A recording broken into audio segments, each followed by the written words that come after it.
Alors, j'ai une grande question à vous poser ce matin, c'est qui sont les doudingues? Les doudingues, c'est l'expression qu'utilise beaucoup Aurélien Barraud, cet astrophysicien qui depuis la fin 2018 s'est lancé dans une contribution très importante pour la prise de conscience de tout ce qui est en train de se passer. Il demande qui sont les doudingues. Je lis aussi Gaël Giraud, je regarde aussi un certain nombre de personnes qui n'ont pas forcément... Alors Gaël Giraud, c'est un économiste, ce sont des personnes qui, je trouve, ont pris une conscience et une capacité d'aider à cette prise de conscience que je trouve extraordinaire, une façon de parler qui est ok. Et pourquoi je dis ça? Parce que depuis quelques jours, j'ai publié sur Facebook et maintenant sur LinkedIn un message disant j'ai envie de me mettre à la permaculture. Alors c'est rigolo de voir les réactions que j'ai par rapport à ça, puisqu'il y a un peu tout le spectre de réactions. Depuis des gens qui me disent que je suis un doudingue, ils me le disent pas comme ça mais c'est ce qu'ils veulent dire, jusqu'à des gens qui sans commentaire me mettent plein de propositions, d'aides, de suggestions. Je n'ai jamais eu autant de réactions, autant de commentaires sur cette idée qui est en train de mûrir pour peut-être devenir un projet, parce qu'il y a une différence entre une idée et un projet, hein. Il y a le jalon de la décision.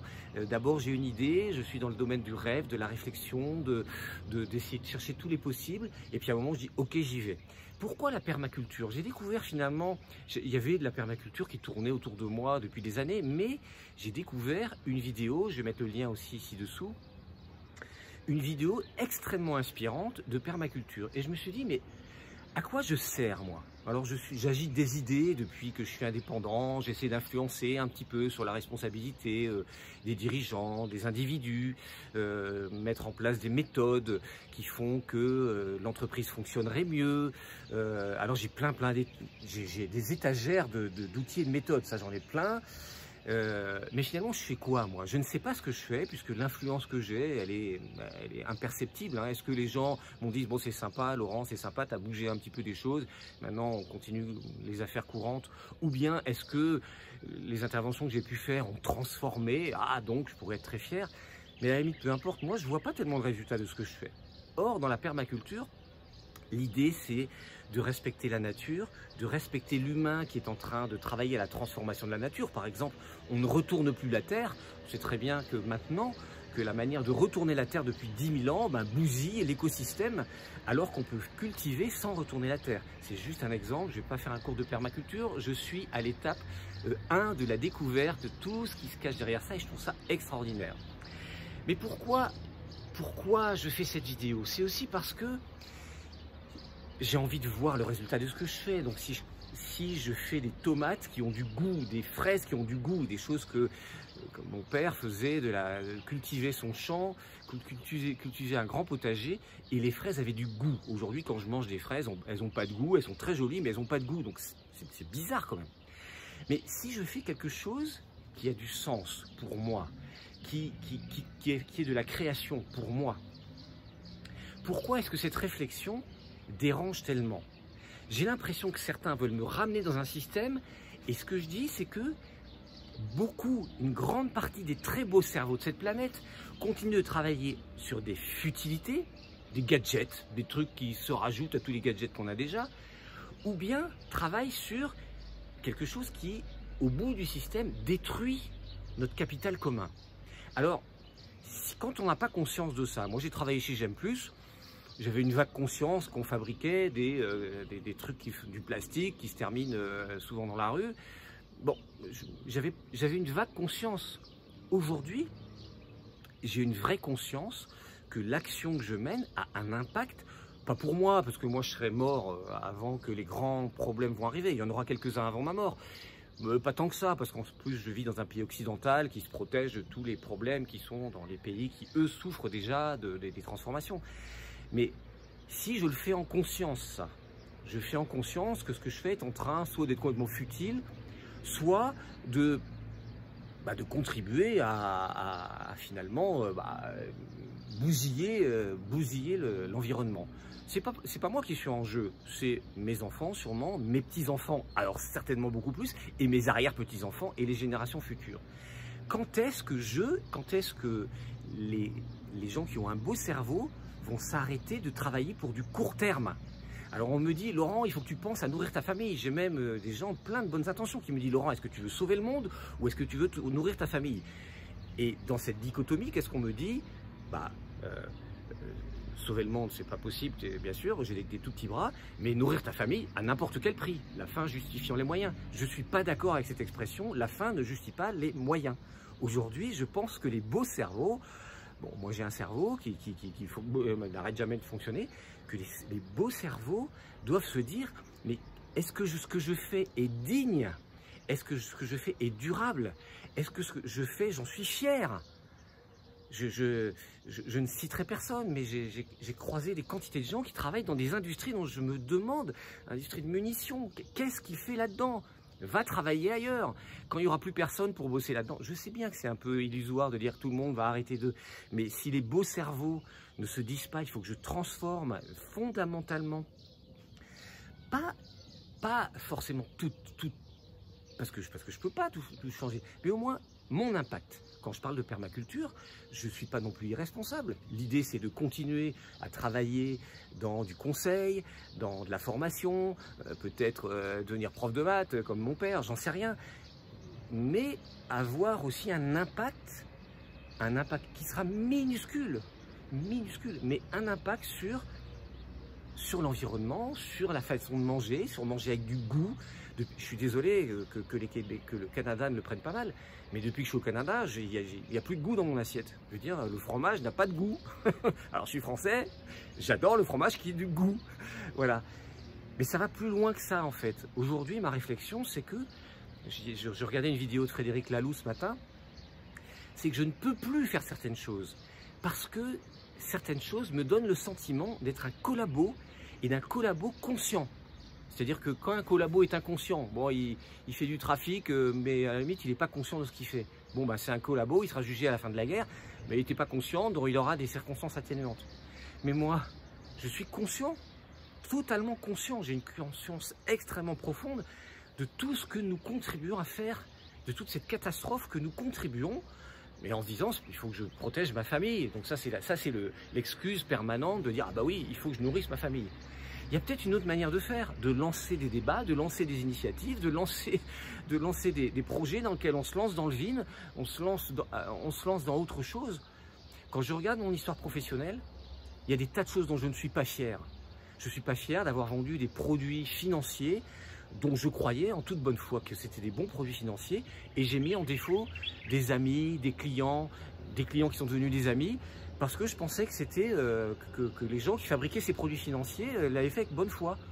Ben, la réalité, c'est qu'ils se sont fait arnaquer, comme moi-même je me suis fait arnaquer, et j'ai des crédits jusqu'à 2035 pour rembourser mes erreurs d'investissement. C'est pas pour me plaindre que je dis ça, c'est simplement, je suis pas fier de ça. Je suis pas fier d'avoir pas eu la conscience de dire, je veux pas de ce truc-là. Je veux pas de ce truc. Aujourd'hui, ce que je veux, c'est être fier de ce que je fais, pas seulement pour moi, mais pour mes arrière-petits-enfants, mes arrière-arrière-petits-enfants.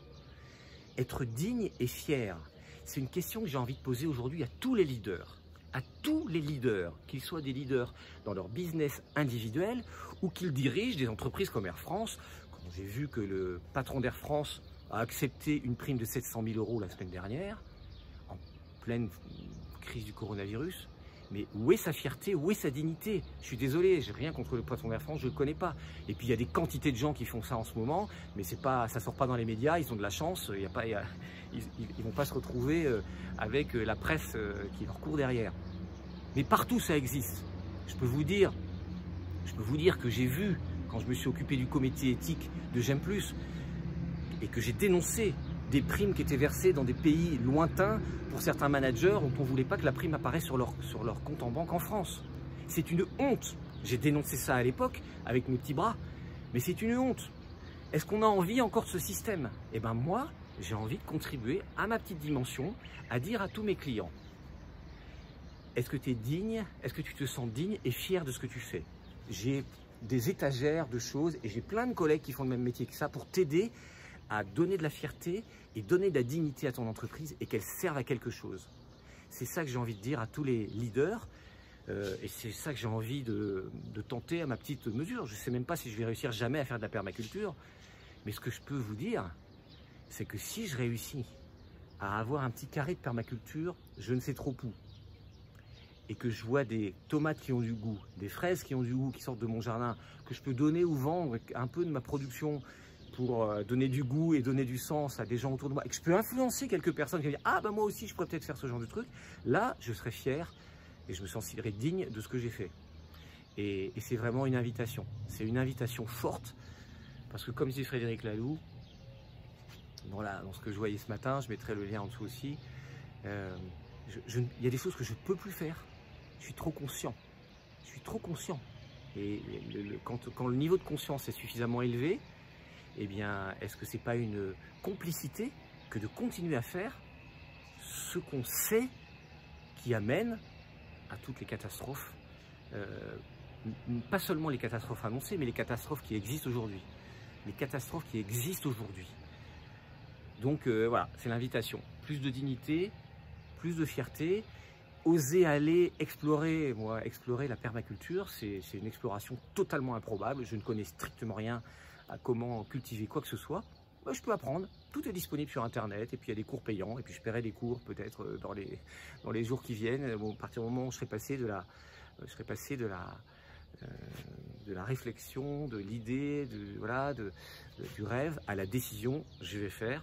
En partie sans doute, parce qu'en effet, il faut que je continue aussi à rentrer de l'argent dans le court terme, mais quelque chose qui sert autre chose que des grands intérêts financiers.